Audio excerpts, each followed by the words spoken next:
نبدأ بقى نقطعها كده.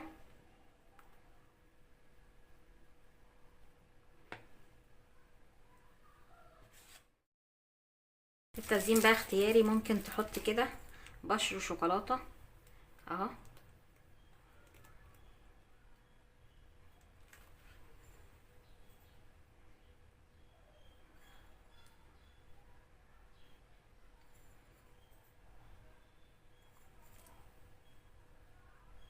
كده في ثواني معدودة اهوت عملتي احلى جاتوه ينفع في اعياد الميلاد. ان شاء الله يشرفك، ما بياخدش اي حاجة ولا اي كلفة ولا تحتاجي تشتري من بره. زي ما احنا شايفين عملنا كمية كبيرة اهو، والطبقات زي ما احنا شايفين اهوت كبيرة ما شاء الله.